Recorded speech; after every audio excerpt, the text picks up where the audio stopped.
station KEC56.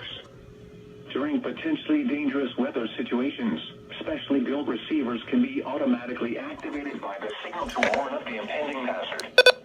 Tests of the signal and receiver's performance are normally conducted by the National Weather Service each Wednesday between 10 a.m. and at noon, and between 6 and 8 p.m. If there is a threat of severe weather, the test will be postponed to the next available good weather day.